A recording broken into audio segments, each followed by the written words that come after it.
guys, I'm Andrea. I know it's been a while since I recorded a video, especially in this background, but I've been reading a lot of things in the month of last half of October and all of November, and I hadn't had a chance to actually talk about them because I've been kind of really busy.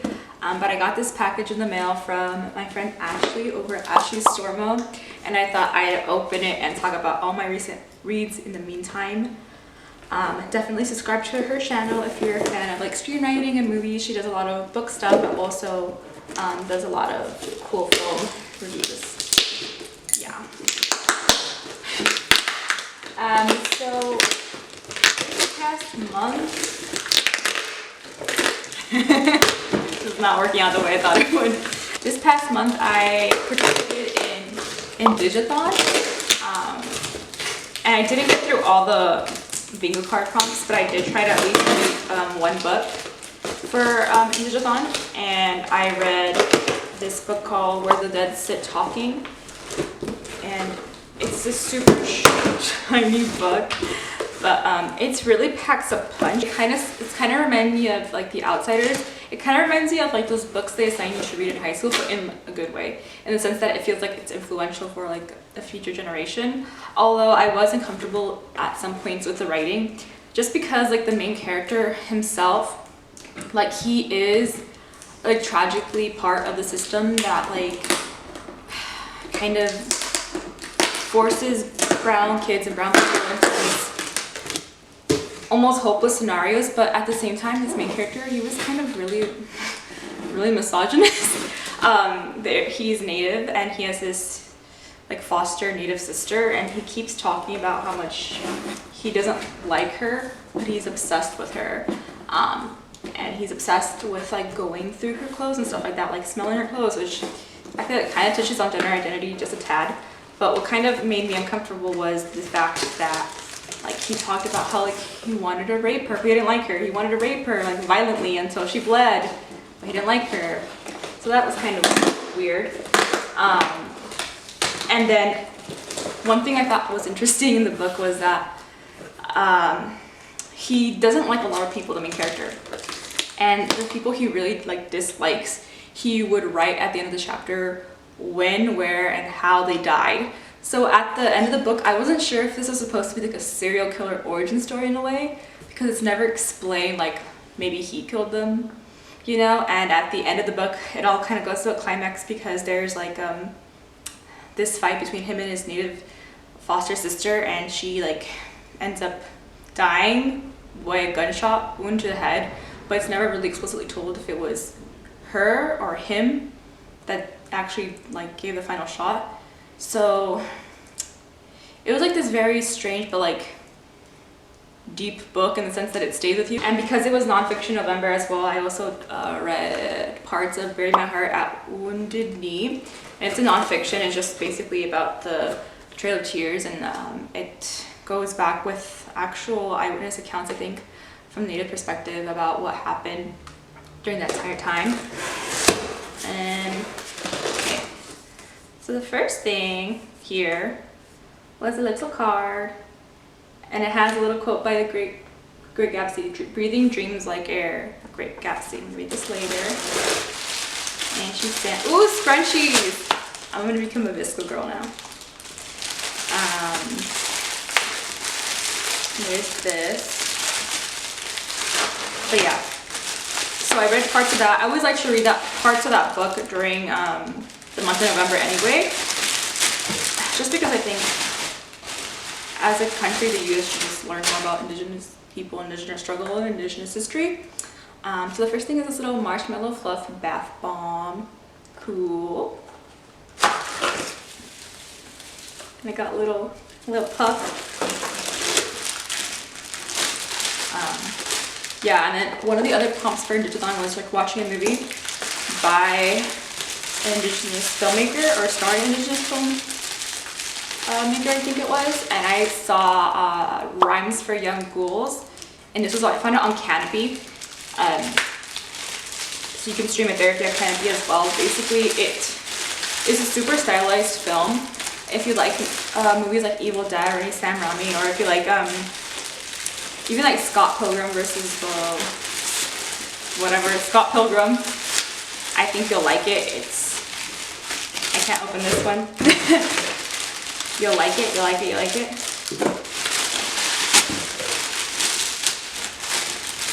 Ashley, you wrap these really well. Just saying, because I can't get it out. Okay, got one out. I liked it. I enjoyed it. Oh, I enjoyed it. It's a Canadian film. This is apple sugar scented cream, hand cream, which is great because it's like winter. It smells good. So I watched that, and then I also watched Lorena de los Pies Ligeros, which is about a Mexican indigenous woman from the Raramuri tribe. It's on Netflix. It's a short. It's 20 minutes long. And she is a long distance runner, and she competes in all around the world because of her long distance running. The people are known for that in the Raramuri, and they're really good. She's won a bunch of medals and stuff, and just kind of about her. Ooh, scented bubble bath. It's so squishy. About that. And then over here are two things. They feel heavy.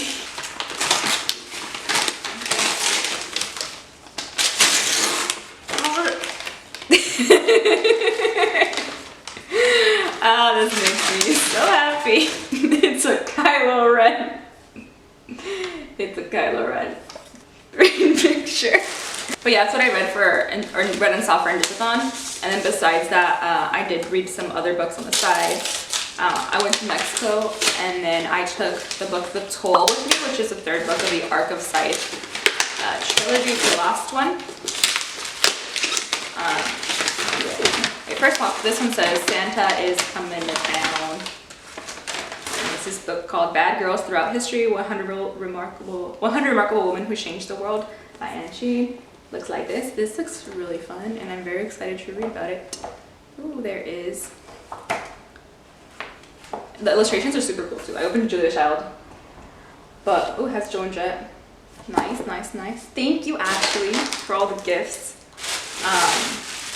But yeah, as I was saying, I read The Toll. I liked the book just because it does have like a lot of biblical references, and a lot of like Moses symbolism, which I enjoyed reading. And yeah, and then I also read Reverie by Ryan La Sala, and I'm having an article coming out soon on it. Probably by the time this video is published, I'll link it down below. But it's a really fun story. It's described as Inception meets The Magicians. It's really about like fantasies, magic, and what magic means, kind of in this really fun way. It feels like a roller coaster. It feels like I'm gonna ride at Disneyland, basically. And then I read The Arc of Untamed Shore by Silvia Moreno Garcia, and it is a crime noir set in 1970s Baja California, about this girl who is a tour guide to American tourists to go visit the beach town that she lives in. She gets hired by this American couple and the brother, and it's kind of like this, they're kind of like this very twisted-esque Bonnie and Clyde couple, I guess you could say. And there's a murder that happens, and she becomes involved in the entire thing. And her name is Viridiana, and she's named after the film Viridiana. And I really liked it because I liked the descriptions of Baja California in it.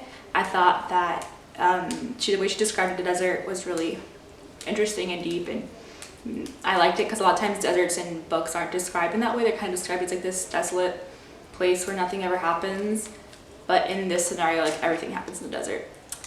Yeah. And then besides that, I read Stripped by Zoe Castile, which was my first romance book. Yeah, I liked it, but I didn't know what to expect because I hadn't read it before. But I did like how basically everything can happen and it's fine because it's like romance, basically. I bought This Strange Way of Dying from Silvia Moreno Garcia. She had a flash sale on her website, and I grabbed a copy of this. There are a bunch of short stories by her. I have not finished this either because reasons. I've been really busy. I got Ninth House by Lee Bardugo. I read like 4 pages and then I stopped reading it because I wasn't in the mood. And then I got A River of Royal Blood from Penguin Teen, which I haven't read because I'm really behind on everything else. Basically, this is a video to talk about all the books I haven't read yet that I need to get to before the year ends. But yeah, right now I am reading. I'm reading the sequel We Set the Fire Dark on Fire, which is called We Unleash the Mercy of the Storm, and it's from Carmen's perspective this time. And I just started reading this one, and then I'm going to be reading that. After that, I'm going to be reading Diamond City by Francisca Flores, and hopefully I get through all of these books before the year ends. I don't know if I will, but yeah, I thought I'd just do a quick update video and open this gift. And yeah, I'll see you guys next time. Bye. Okay, filming this extra bit because I'm reading Ashley's card and she's asking me what are my tops of 2019 so far in terms of movies and TV, and she mentioned Peanut Butter Falcon, Midsummer, Once Upon a Time in Hollywood, Booksmart, and Rocket Man. Well, let me check my Letterboxd really quick. I really did like Letterboxd, I really did like Midsummer. One of the reasons why I've been slacking on BookTube is because I've been making my own damn film review website because I want to get press passes into things. And it is a die review on Midsummer, so it's like fresh in my mind at the moment. One thing that I mentioned in my review for Midsummer that I'll say in this video is that you know that sensation of ants crawling up your leg, like accidentally stepping on top of an ant hole, right? And you feel like the ants up your leg, but you don't realize you're standing on top of an ant hole until you like look down. But right before that, there's like this moment of uncertainty where you know something's wrong, but you don't know what. And it's like stepping into like the fog or mist, and it's like missing a step. There's kind of like this adrenaline mixed with just confusion, I guess you could say. And that's how I would describe Midsummer to somebody that wants to watch it without spoiling anything about the plot. That's how I would describe it, like stepping into an anthole. Ad Astra, which came out earlier in the year, I think was really well made. I don't think it's gonna generate a ton of award season buzz just because it's kind of forgotten by now, I think, in a way. But Ad Astra is that space movie starring Brad Pitt, and it has really great color schemes in it. But it really is a movie about like toxic masculinity and facing it, and how sometimes young men and sons, the relationship between fathers and sons are kind of, I don't want to say doomed, but doomed to follow this cyclical, like torturous nature of like suffering in silence and like internalizing emotions. And I like how in Ad Astra, the movie really is about that, and the finale of it is kind of like about like stepping away from that and learning from it, and like learning to live with your own emotions. I don't log my movies, so this might be a problem because they're not showing up. I saw The Report with Adam Driver like 2 days ago when it got released on Amazon Prime. I really enjoyed the movie. It had really strong acting. It also just reminds you what a piece of work the US government is and the CIA is. I'll leave that at that. I want to see Honey Boy. Shia loves Honey Boy. I think it's going to be really good as well. And the ones you talked about, I have not seen Peanut Butter Falcon. I did see Once Upon a Time in Hollywood.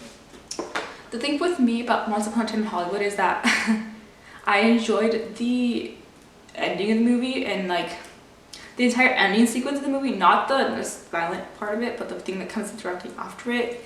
It says you get like that crane shot, and then there's the Once Upon a Time in Hollywood title sequence that we see kind of pop up on the screen.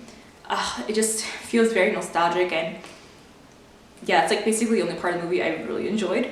But I think that if you're a viewer who doesn't necessarily enjoy Tarantino and wants to see something similar like this, then just watch Hail Caesar. I think it's better than this one. TV, you have Euphoria, Game of Thrones, because of the community, not the weird ass pacing, and Vanderpump Rules, because literally trash can.